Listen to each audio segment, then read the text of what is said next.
stand le plus impressionnant, ou en tout cas l'un des plus impressionnants, c'est le JEZ Camera Museum 80-2011. Vous le voyez, 30 ans de photos numériques.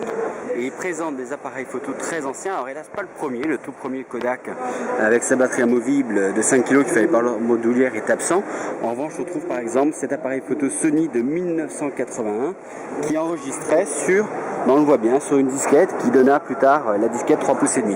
Il a été utilisé notamment pour des publications dans la presse nippone. Là, il y a deux exemples qui sont montrés sur les Jeux Olympiques de 84. Dans les vieux appareils, on trouve sinon par exemple ce Canon 1986, enregistré sur disquette également. Et alors la galerie après d'anciens appareils dont plusieurs nous ont rappelé des souvenirs ou alors des qu'on ne connaissait pas du tout, comme par exemple, regardez celui-ci, l'appareil photo Apple. Donc c'était le QuickTime 100, il coûtait 1000 €, 990 € à son lancement, et c'était un 310 000 pixels à focale fixe. Il enregistrait 8 images en carte mémoire et c'était des photos de 320 par 240 pixels. Donc le Ricoh. Là on commence à retrouver des looks comme ce DC25, des appareils qu'on a pu tester au tout début des numériques. C'était en 96 et cet appareil là avec ses 270 000 pixels coûtait 540 €.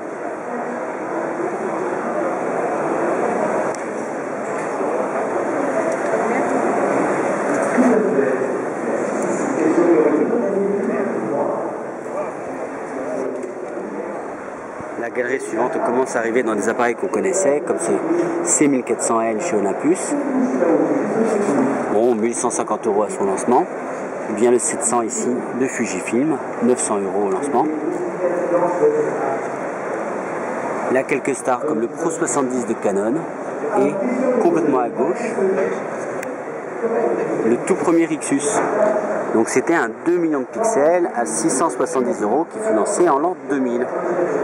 Et alors le Pro 70, ce qui est amusant, c'est que récemment Canon, sur la Canon Expo, a présenté un prototype d'appareil du futur et il reprenait à peu de choses près le look de ce Pro 70 qui date lui de 1998 et coûtait 1400 € à son lancement.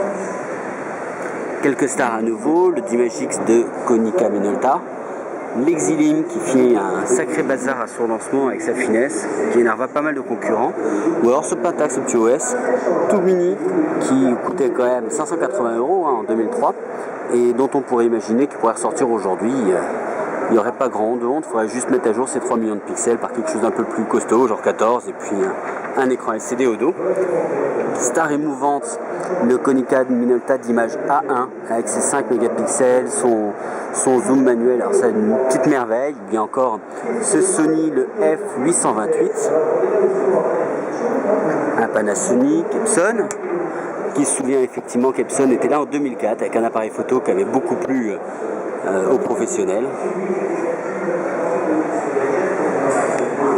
Souvenir à nouveau parce qu'on l'avait testé, la montre Casio, montre photo Casio avec son écran monochrome. Il y en a eu plusieurs versions, nous on s'était contenté de la 1 avec ses 25 000 pixels, on parle même plus de mégapixels, ça coûtait quand même 200 € cette petite bête. Donc pareil, un appareil photo du début, le 40 Fujifilm.